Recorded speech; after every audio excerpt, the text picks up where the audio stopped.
امریکی صدر Donald Trump نے 3 مارچ کو کہا، ایران کے پاس اب کوئی بحریہ نہیں رہی، اسے مکمل طور پر تباہ کر دیا گیا ہے۔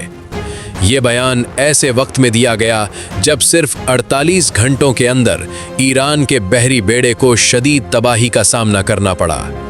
ایران نے امریکہ کو چیلنج کیا، لیکن یہ اس کی بڑی غلطی ثابت ہوئی۔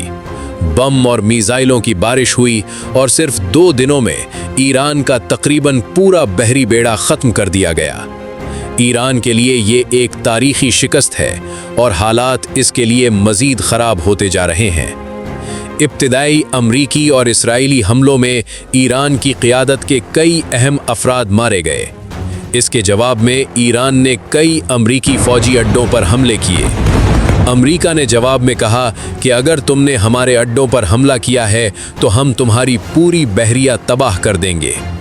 اس کے بعد امریکی ٹاماہاک کروز میزائل داغے گئے اور ایک ایسی کارروائی شروع ہوئی جس نے ایران کی بحری حکمت عملی کو مکمل طور پر ناکام کر دیا۔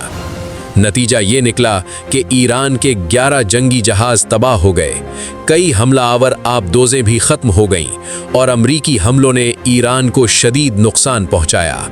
یہ ایران کی حکومت کے لیے واضح پیغام تھا کہ اگر وہ مزید حملے کرے گا تو اس کے جواب میں امریکہ اس سے کہیں زیادہ طاقتور اور تباہ کن کارروائی کرے گا۔ خلیج عمان میں ایرانی بحریہ تقریباً ختم ہو گئی۔ امریکی سینٹرل کمانڈ نے سوشل میڈیا پر کہا کہ 2 دن پہلے خلیج عمان میں ایران کے 11 جہاز موجود تھے اور آج وہاں ایک بھی نہیں ہے۔ سیٹلائٹ تصاویر کے مطابق ایران کے کئی اہم بحری جہاز تباہ ہو گئے۔ ان میں ایران کا بڑا جہاز IRIS مکران بھی شامل تھا، جو پہلے ایک آئل ٹینکر تھا مگر بعد میں اسے فوجی جہاز میں تبدیل کیا گیا تھا۔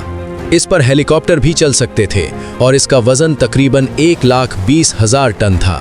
سیٹلائٹ تصاویر میں اس جہاز کے پاس آگ اور دھواں دیکھا گیا۔ ایک اور جہاز جماران کلاس کارویٹ بھی تباہ ہوا۔ یہ جہاز اینٹی شپ میزائل، ٹارپیڈو اور فضائی دفاعی میزائلوں سے لیس تھا اور ایران کی بحری حکمت عملی کا اہم حصہ تھا۔ ایران کا ایک اور اہم جہاز شاہد باقری بھی تباہ ہو گیا۔ یہ جہاز ڈرون لانچ کرنے کے لیے استعمال ہوتا تھا اور اسے بعض لوگ ایران کا چھوٹا ایئر کرافٹ کیریئر بھی کہتے تھے۔ امریکی حملوں میں بندر عباس میں موجود ایرانی بحریہ کے ہیڈ کوارٹر کو بھی شدید نقصان پہنچا۔ اس کے علاوہ ایرانی ایڈمرل علی شمخانی بھی ایک اسرائیلی فضائی حملے میں مارے گئے۔ یعنی ایران نے اپنا بحری بیڑا کھو دیا، بحریہ کا ہیڈ کوارٹر کھو دیا اور ایک اہم ایڈمرل بھی مارا گیا۔ یہ صورتحال 1988 کے ایک واقعے کی یاد دلاتی ہے جب امریکہ نے آپریشن پرینگ منٹس کے دوران چند گھنٹوں میں ایران کے کئی جنگی جہاز تباہ کر دیے تھے۔ لیکن 2026 میں ہونے والی کارروائی اس سے بھی زیادہ تباہ کن بتائی جا رہی ہے۔ 1988 کے بعد ایران نے اپنی بحری حکمت عملی تبدیل کر دی تھی۔ ان کی منصوبہ بندی تھی کہ وہ تیز رفتار چھوٹی کشتیوں، آبدوزوں، ساحل سے فائر ہونے والے میزائلوں اور ڈرونز کے ذریعے امریکی بحریہ پر حملہ کریں گے۔